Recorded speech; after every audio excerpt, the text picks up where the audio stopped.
What is going on YouTube, TikTok, social media? I am about to go get myself a cheese Danish from Starbucks. So we made $300 in the market, pretty decent on QQQ video. Wasn't looking for too much. And yeah, was happy with the results. Was trying to find a dip in the market, but it ended up rocketing. So I was like, okay, I'm gonna call it a day. But Apple came out with the news with their new iPhone 16. I'm not feeling it, bro. I'm not even gonna buy. I got an iPhone 14, and personally, it works good for me. And recently, Apple got sued for slowing down their phones and their technology. I don't want to be sponsored by Apple. I never will want to be sponsored by Apple because I don't like how. If nobody would ever found that out, they would have just kept trying to slow down people's technology. So I'm good, bro. So no, I won't be buying an iPhone 16. If I were to give a suggestion, I wouldn't suggest anybody to buy the iPhone 16. And there's a reason why Warren Buffett dumped a bunch of his stocks, because they're not coming up with any other kind of products to make customers want to buy their products. Extra one, please. 50 years for Starbucks? That's crazy. That's dope. It's been longer than that. Yeah? Like 53 now. That's pretty cool. And that's it. Actually, let me get some points too. Hold on. $3.95. Oh, that's cheap. I'll take that. Oh, thank you. Cool. I'm gonna probably get a water too. Yeah, I was looking at their picture on their T-shirt. It said 50 years for Starbucks. I thought that was pretty cool, man. But yeah, man. Other things that are in news that I started hearing about, the Trump and Kamala Harris debate. I did a video on this previously, and I'm like, bro, I don't agree. The chick doesn't answer anything at all.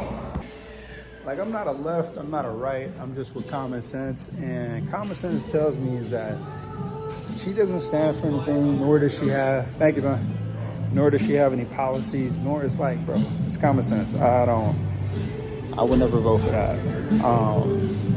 Another thing too with Trump, I appreciate the fact that he managed to use that platform to actually address the concerns and issues that are going on and provide solutions to those issues. And that's what I feel like what a debate is that tell me what the issues are in the country and then tell me the solutions that you have.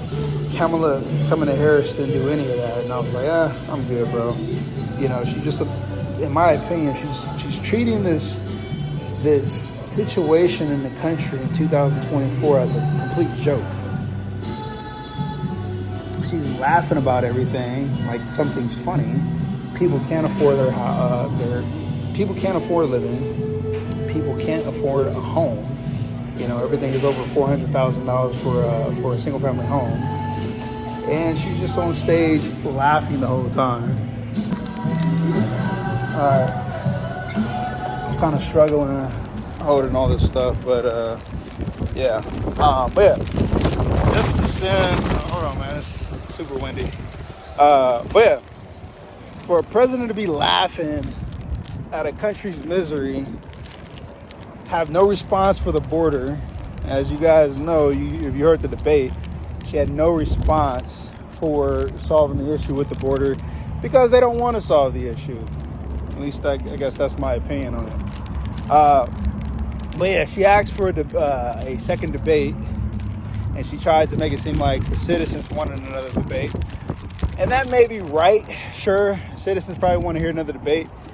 Because in my opinion, I feel like politics is sort of like the new football, Super Bowl, NBA championship. You know, politics has finally got ordinary people involved with the topic and sharing their thoughts and opinions like myself.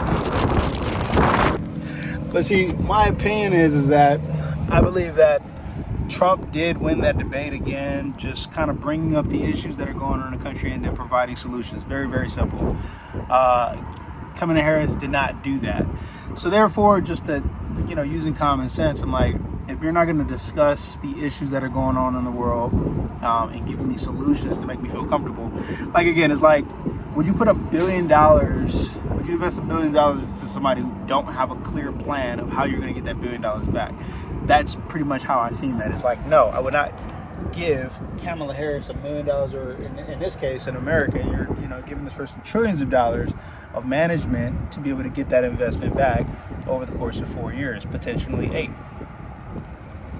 And in my opinion, she did not secure me one bit, not even an ounce. I feel like if you would have gave me 1% of some type of idea or plan, a fraction, with some type of bull crap, pitch of how you're going to make America just a pitch, you probably would get some votes. But in my opinion, you didn't even do that. You couldn't even give me a fraction. But again, it's just going off of common sense and just what I see and just what I'm listening to.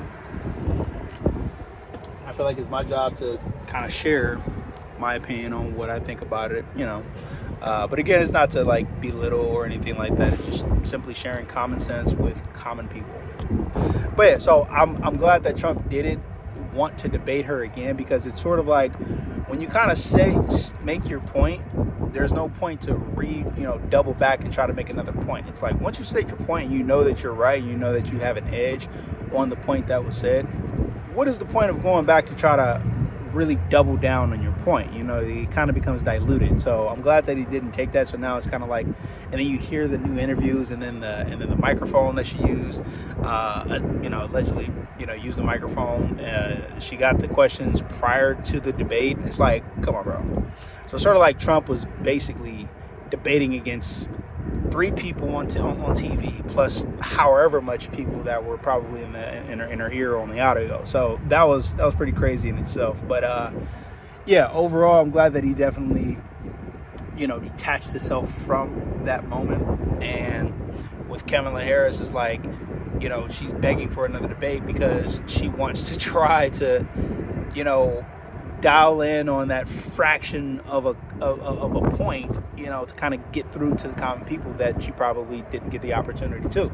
But in this game, sometimes you're only, met with one opportunity, and once you blow it, it is what it is. And that's why she had to go on another interview to be able to speak. And I think that, she bombed it again. It's like they're asking her a very simple question, and she wasn't able to answer that simple question. It's like, bro, what are you going to do about these issues? And you start talking about your mom and your dad. Honestly, I don't give a fuck about your mom or your dad or anything. I have a country that's in distress. How are you going to solve that? I don't care about your childhood stories. I don't care about I don't care. How are you going to solve these problems? You're a servant and you're serving the people. Simple as that. If you can't answer that simple question, which you wasn't able to do, it is what it is. But let me know what you guys think.